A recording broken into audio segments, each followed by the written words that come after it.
All of the sales in this video are real, and they're from Heritage Auctions.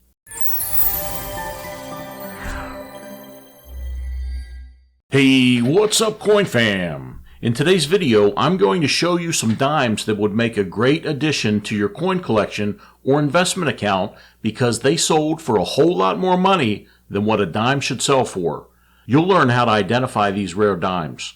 Make sure to stick around until the end of the video to see a very unusual household item that was actually graded and sold just like a coin. Here's an old dime for you. This is a 1922 San Francisco minted Mercury dime. Mercury dimes were minted from 1916 to 1945. This dime is in pretty good shape for its age. Take a look at the crisp strike on the back of this dime. It has full bands. Full bands means that the bands on the torch on the back of the coin are minted clearly and show clear separation. An FB designation for full bands will definitely increase the value of your dime. This dime was graded by NGC, and it came back a mint state 64 FB on a scale from 1 to 70. This dime was struck off-center about 10%, and it sold at auction for $1,260. Here's a double-struck 1972 San Francisco minted proof coin. Proof coins are specifically made for collectors. They have a shiny finish, and they're minted with more pressure for a more crisp strike.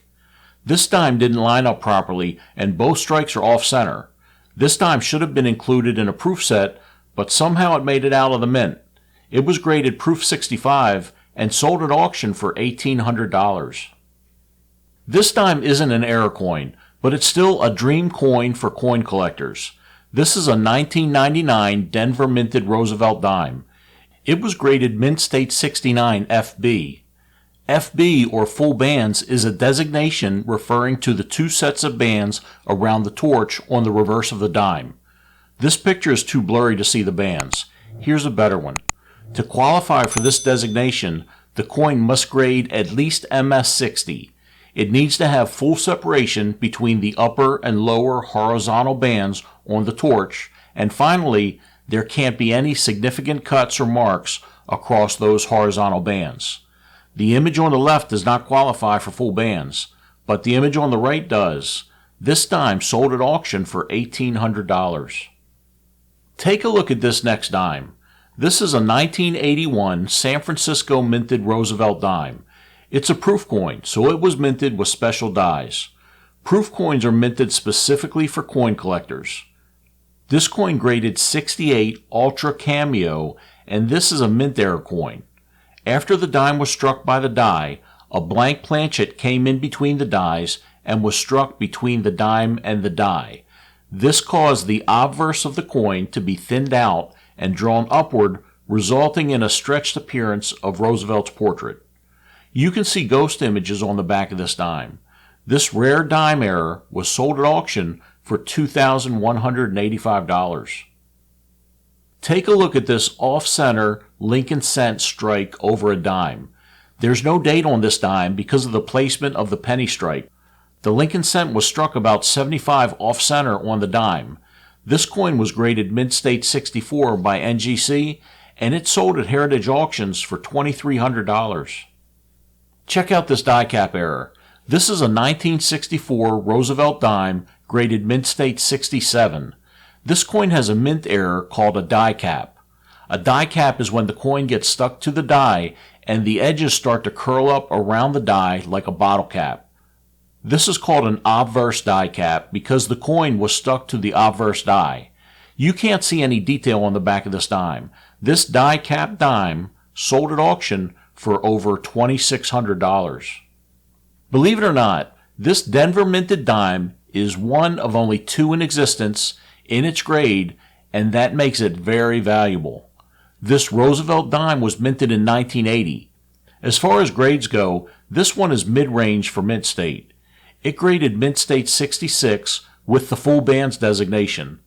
A mint state 66 grade on a coin generally isn't very impressive, but there haven't been any other 1980 Denver minted dimes that graded higher.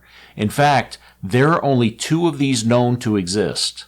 One was graded by PCGS, and the other was graded by NGC. If you have a dime collection at your house, you might want to take a look at your 1980 Denver minted dime.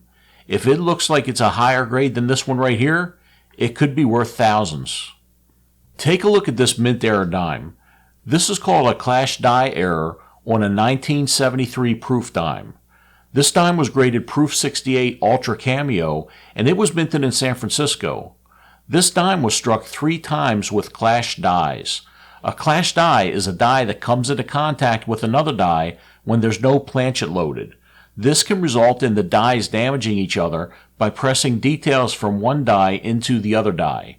When clash dies are used to mint coins, the altered dies will imprint the clashed features into the coin. If you look closely, you can see some of the detail from the opposing die on both sides of this dime. This dime sold for over $3,800. Here's an error coin that you won't find in pocket change. You'll have to check your 1983 proof sets if you have one. Proof dimes were minted in San Francisco in 1983, and each one of them should have the letter S above the year.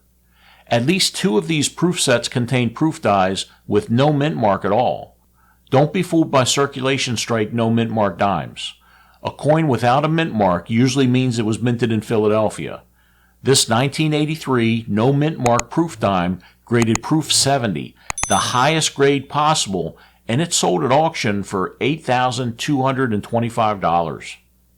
Does this look like an almost perfectly struck dime? This rough-looking 1959 Roosevelt dime is made of 90% silver. Clad dimes like the kind we have today weren't minted until 1965. There's no error on this coin, and it doesn't look like it's in good shape. But don't let toning cloud your opinion of the grade of a coin, because the strike and lack of wear on the coin are major factors in determining a coin's grade. This dime actually graded Mint State 68 and received the full bands designation. The discoloration on the dime is natural toning. Cleaning this coin would have significantly affected the value of this dime. This beautiful dime sold at auction for $8,800. Prior to 1965, dimes were minted on a planchet made of 90% silver. In 1965, circulation strike dimes were struck on a copper and nickel clad planchet. Not this one though. This is a 1965 Roosevelt dime struck on a silver planchet. It was graded about uncirculated 58. Sometimes, intentionally or accidentally, the planchets from the prior year find themselves in between dies during transition years. This creates an opportunity for a transition error. This dime was put up for auction and sold for over $8,900. Check out the beautiful sunset toning on this 1955 Roosevelt dime. The orange, red, and purple on the front and back of this dime looks awesome. This dime is 90% silver because it was minted before the copper nickel planches of 1965. There's no mint mark on this dime either, but that was normal for 1955. It just means it was minted in Philadelphia. It graded Mint State 68 on a scale from 1 to 70 by PCGS. This Roosevelt dime sold at Heritage Auctions for $9,300. Here's that 1965 transition error dime I was talking about earlier. In 1965, the U.S. Mint changed the metal composition of the circulated dime from 90% silver to copper and nickel. This is called a transition year.